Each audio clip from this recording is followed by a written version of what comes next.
What's up, comic book fans? Pete here from Comic Books Transformed, where me and my very good friend Brian over there talk about movies and streaming shows that are based on comics.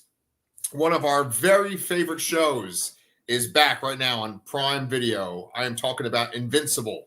You can see his hair behind us and his body right there. Brian, are you as excited as I am that Invincible is back? Yes. This was one of my highlights of last year. I'm very excited that it's back so much faster than last time. Right. So, it's good to be back here. I have to get back on the horse of reading the comics alongside watching because I don't have I read the entire first compendium, which basically takes you to the end of season. Was this season 3? It takes the end of season 2. Okay. So I have to start that next one. Not that I have it yet, but okay. I'm glad that you reminded me of that because there's certain stuff in these first 3 episodes that we're reviewing today where it's not in the comics at all, as far as I know.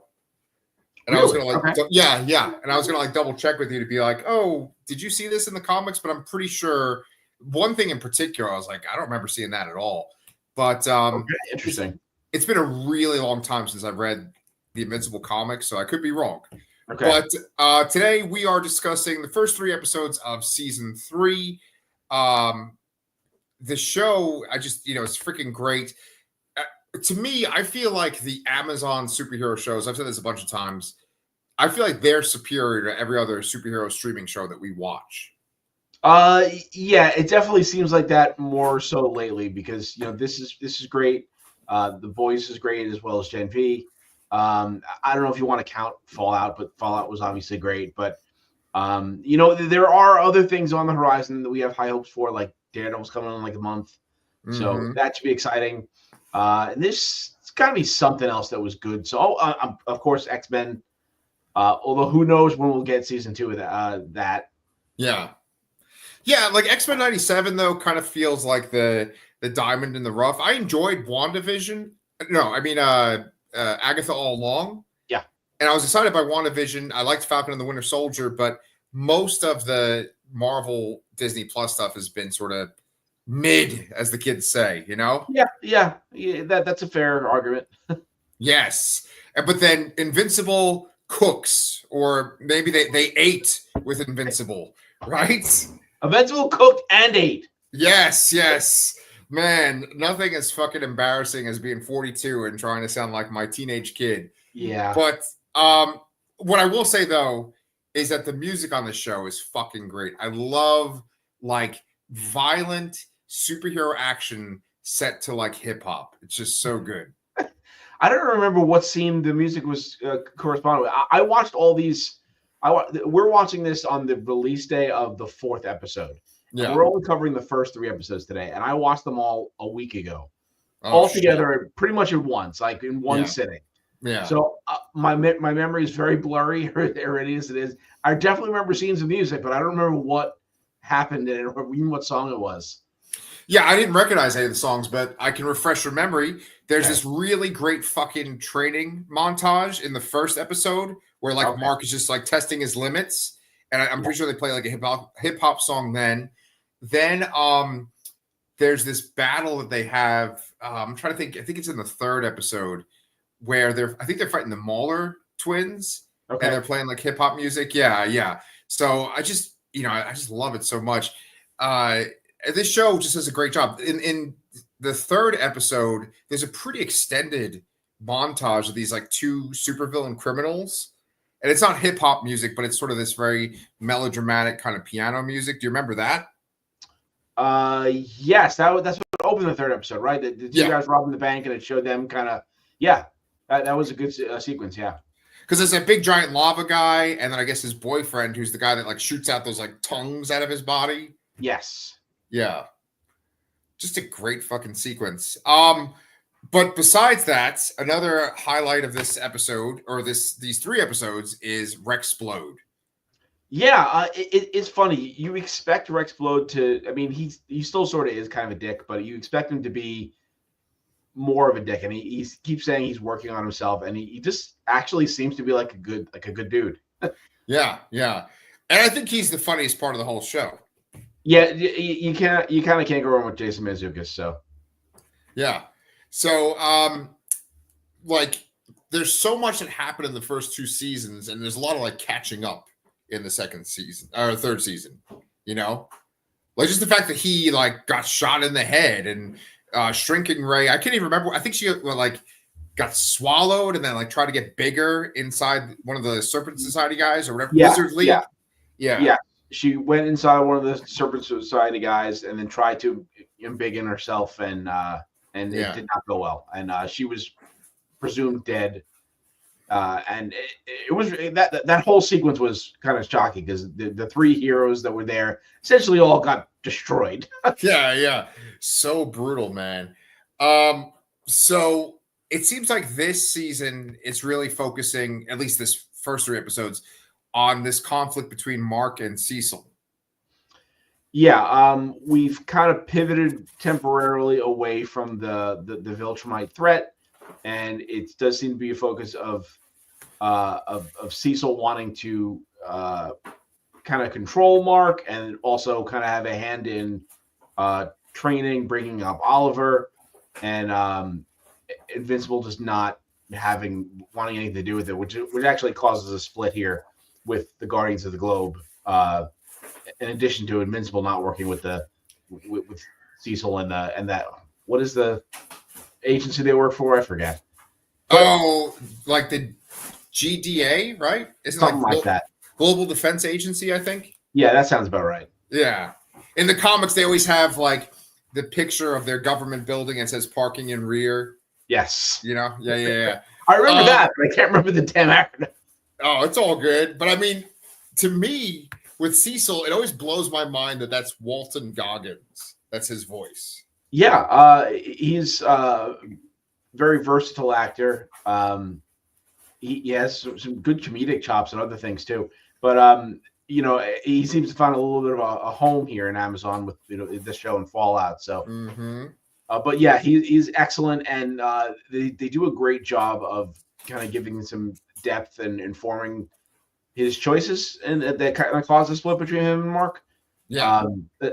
Essentially, all the heroes get captured, with the exception of Invincible and Adam Eve, and they have to go rescue them from Doc Seismic, and they get captured too. So then they have to kind of call in some reinforcements. So they send in the Animen, and that is it Darkwing? The guy that hides in the shadows. He's like the sidekick that took on the mantle, kind of like Batman sort of thing. Yeah. But that was the guy that Invincible caught and brought in previously because he was doing shady shit in that Shadow City. Yeah. And Invincible was not having it. He didn't like that. And then Cecil had that great line about you can either do the right thing or you can save the world or something like that. That kind of comes back throughout these three episodes. Yeah. I think it's like you could be a good guy or you can save the world or something like that. Yeah. But they're not the same. Yeah. And so, I mean, that's a big part of this show. It's a big part of the Invincible comic. This idea of like, there's these dangerous people out there. They want to like reform them so that they can be protectors of Earth. But, there's the idea of, do you reform these people? Are they too dangerous? And that's obviously goes along with Mark, his father, his half brother, all these characters, in one person's perspective are like, they're too dangerous. They have to be taken out. Other people's perspectives are like, no, we need them for bigger threats. Yeah. And we find out through a flashback sequence. Was this the thing that you watched around the comics? Yes. If they created this just for the show, that's great. Mm-hmm. It was a really great extended series. I don't remember what episode it's in, but it starts off with the second one. It starts off with the young Cecil kind of tracking some criminals, and there's a battle, and a whole bunch of people die. Not as many as the criminals intended, but still some people died. And then during an attack later on, you find out that Cecil's boss kind of recruited them, and they actually saved them during this attack there, but Cecil didn't like it. So it's just a mirror of what Invincible feels in the present day to how Cecil felt in the past and how they've changed. Yeah, and I thought for a little while there that sequence was actually going to be the whole episode because it goes on for a long period of time. Yeah, it was. It did go on for a good 15, 20 minutes. I always forget that this show is like an hour long show. Essentially, it's not Yeah, like you see cartoon, you just think, oh, it's 20 minutes, 30 minutes, whatever. But right. the show often is a lot longer than I expect it to be, which is a good thing. Yeah. So a few things about that sequence that you were just talking about. I feel like Cecil's boss that he eventually takes over for, I feel like he was like the current Nick Fury in the Marvel universe. Yeah, I You can see know, that comparison. Yeah. he's African Although, American. I think like the side of his face with his eye gets like scratched at one point too, right? yes, I can't remember if it started off like that or it happened later on, but he's a bit more ruthless than Nick Fury, I think, or at least the MCU Nick Fury. I Yeah. mean, he kind of leaves Cecil to kind of, he leaves him in jail. And Yeah, then yeah. after he starts running the joint, he's like, oh shit, maybe you should come back and replace me. Yeah. What do you think Cecil did with that giant, like, sumo wrestler looking mutant guy that was in his cell with him? I have no idea. Yeah, yeah. I noticed that like he does the same thing with that sumo guy in the cell that he does with Nolan when he first meets Nolan. He just goes up to him and he's like, "What's your name?" Like it's like real unassuming. Like it's so like neutral. There's nothing to it. It's not like he's trying to like kiss up to him. It's not like he's trying to like be the alpha. It's just very like straightforward. Well, yeah, he clearly knows that he's physically outmatched definitely by Nolan, definitely by this large, gigantic thing, and so he must just kind of level with them. And Yeah. I don't know what he's offering necessarily, but I mean, Yeah. I love when that fucking thing comes out of the room. Like it's like bigger than the whole cell. And it just yeah. And then that whole sequence where they show him, and I know one of those like two extremists, like one of them was called like Force Fist, and I was like, is that supposed to be Iron Fist? Because it looked like Iron Fist too, right? wait, is someone in the jail or one of the ones that he killed? There's the two that kind of have like that weapon, that chemical weapon. It's Yeah. a girl and a guy, and they are like brother and sister or something. And then I think they say one of their names is Force Fist. Yeah, But I didn't catch the names or remember them. yeah, Yeah, it seems like that they seem kind of to be dressed sort of like an Iron Fisty kind of costume. Iron Fisty. But like Oh man. the show though, it kind of cracks me up because there's so many characters that are essentially just anagrams for Marvel or DC characters, right? Yeah. And you're like, oh, that's this person, that's this person. And then the show kind of even mirrors like what happens to those characters. Like they kind of sync up with their Marvel or DC counterparts, right? But then like there's certain characters where I'm not 100% sure who they're supposed to be. I feel like the guys that steal the Declaration of Independence, like those are total like Legion of Superhero type guys, don't you think? Yeah, I can see that. Yeah.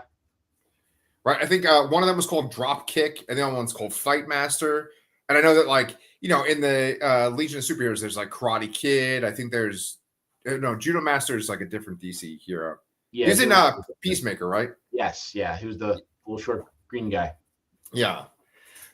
But I mean, like that was just like a little funny aside thing. And then Duplicate had her own brother too, who is Multi-Paul, which right? Honestly, those are some of the best like pun names I've ever heard. Oh, I fucking love it. Yeah. That was Simu Liu, right? Yes. Okay. Although I didn't realize it until I saw your notes and looked it up. So okay.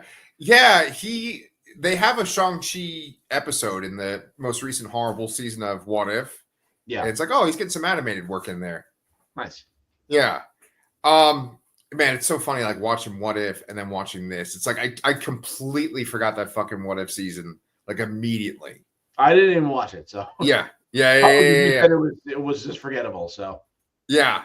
So let's bring it back to Duplicate and Shrinking Ray and the Immortal, right? So you're saying that where you were in the comics, that you're not up to that, right? No, that part happened. They do get reunited. You do find out that Kate had a duplicate somewhere else. You do see Multi-Paul in the comic. There's actually, I think there's like an origin story on like the back of one of the issues that kind of gives you a little background, like a 1 or 2 page background on most of the Guardians characters. Yeah. And they definitely introduced multi-Paul there. I do believe this whole sequence with the Declaration of Independence happens some point towards the end of that compendium.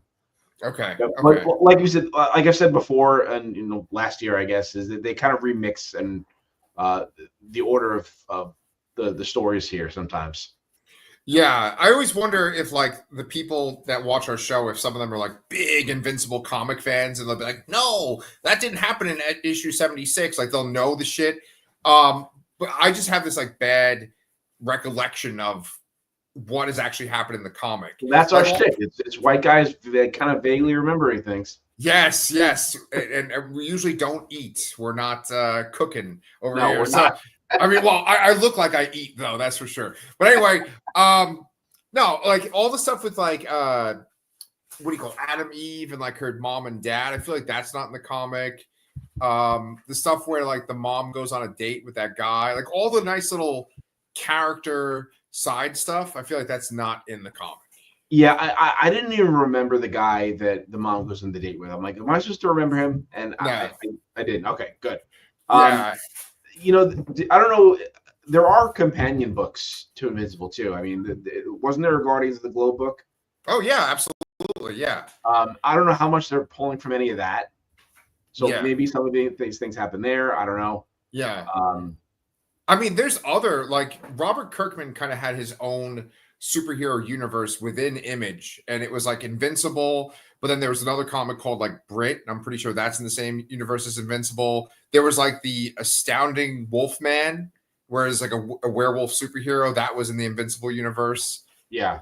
So like, there's a lot. There's like some other comic. I think it's called like Capes, and it was about like a bunch of superheroes that were like 9-to-5 workers in like a town that was like Philadelphia or something. It's all the Invincible universe.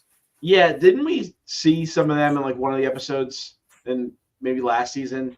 Oh, I'm like sure. I'm sure. And like in the first episode of this season, there's that part where those like underground creatures capture a bunch of heroes, and there's just these random heroes like in those bubbles too. Yeah. And I'm like, oh, I'm sure that's one of these people.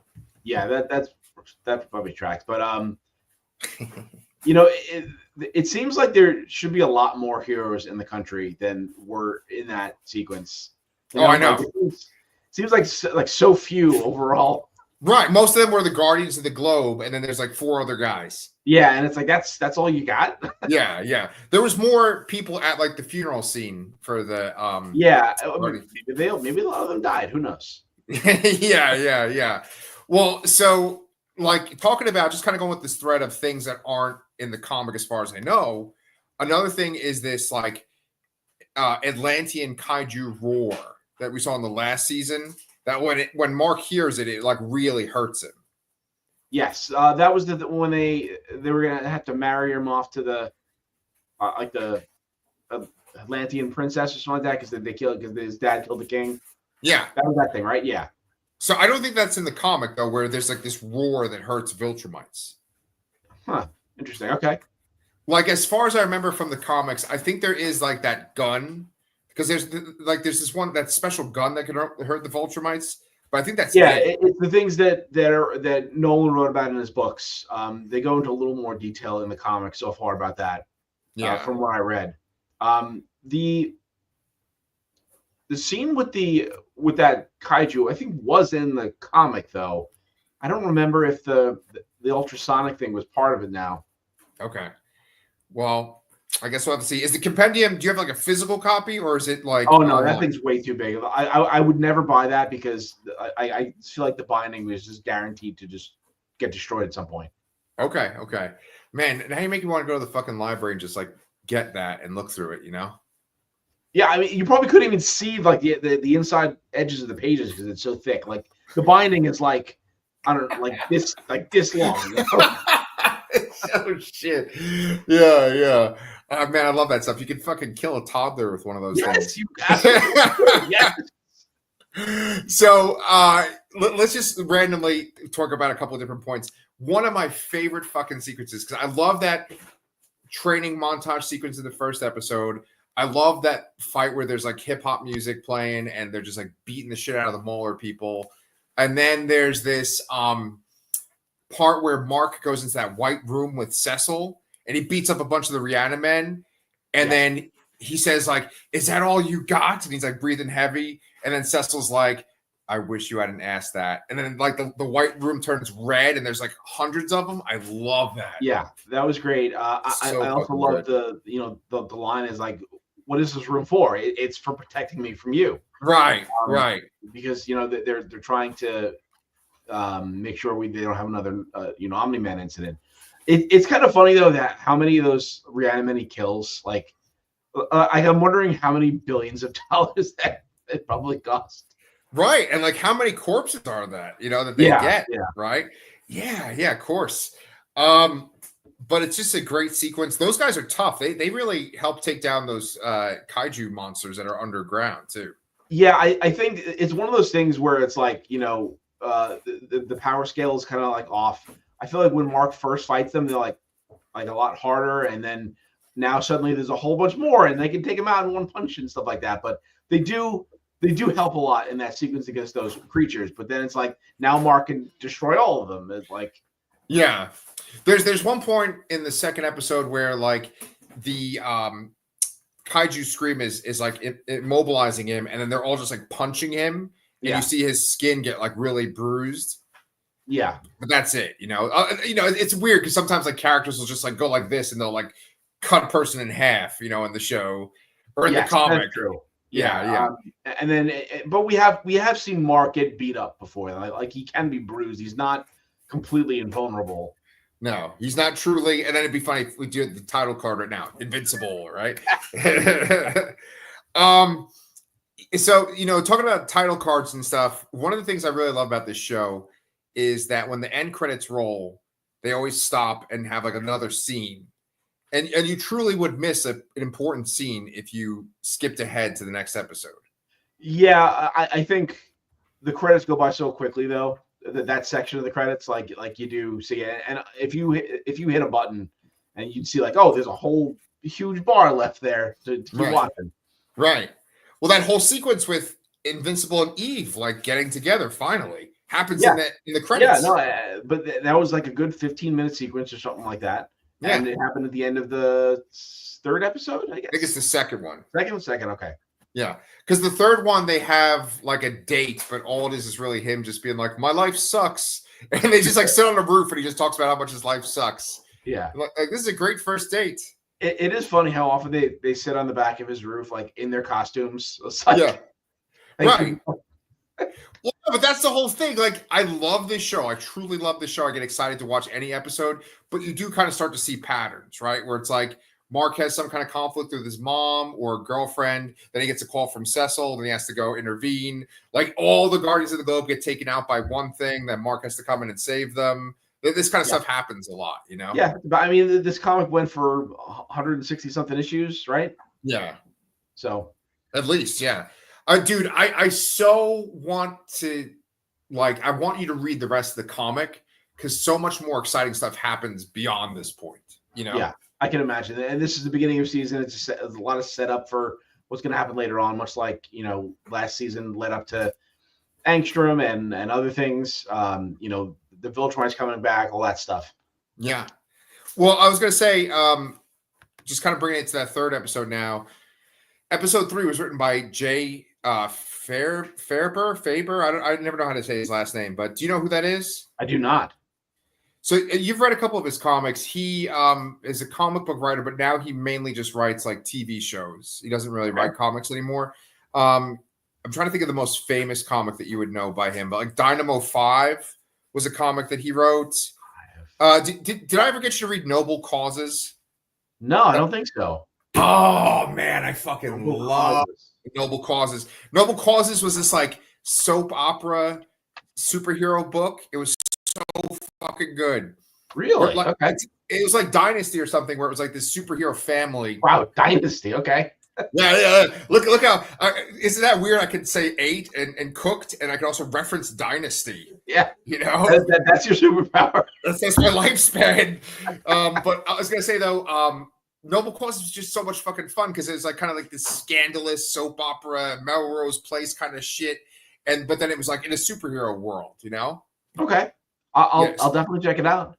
Yeah, and so then he wrote Dynamo 5, which is I could have sworn you read some of it, where like his there's like a superhero that's like Superman, and he has like had sex with a bunch of different women, and their kids each have like one of his powers. Do No, you this get me? does not look familiar. Yeah, well, so like Dynamo 5 people are in Invincible comics too. And Oh, Noble okay, Causes people. Yeah. There's like crossover with all of them. interesting. Okay, Yeah, man. no, yeah, this doesn't look familiar. I'm looking it up right now. So Yeah. Dude, I just want to like buy you comics and just send them to you. You well, know? I can get Invincible comics from I can get things from the library too. So Okay. It's like, no, don't play with your son. Don't teach him about life. No hockey for your son. Just read these comics that I want you to read so you can say something to me about them. so you can say something interesting during these reviews. Right. Well, yeah, just in general. Oh, he did notice that tidbit. Oh, my day is made. Yes. So let's see. From reading the comics, is there a lot to do with that whole like criminal organization and that kingpin type guy? I think his name is like what? Titan? Titan, yeah. Man, I mean, some of that stuff definitely happened. That scene where they teamed up, but that was from the, I don't know, that might even been the first season, for all I remember. I don't recall that anything happening, updating with that, like that order you're talking about here, like that other group that they're a part of. Like, I don't know anything about that. Yeah. Well, once again, it's one of those things where I'm like, okay, I don't remember this from the comic. Like, I kind of remember. Titan is definitely a character, and they definitely did team up to take out some other crime boss whose name I don't remember. And it might be Machine Head, who's Machine Head. Yes, Machine Head. Yeah. So that's like kind of one of the main focuses of the third episode. And then there's the stuff with like Oliver and Mark getting their new costumes too. Yes, Invincible. Invincible, yeah, so good. And Kid Omni-Man. So you're not up to that in the comic, right? Oliver was definitely flying.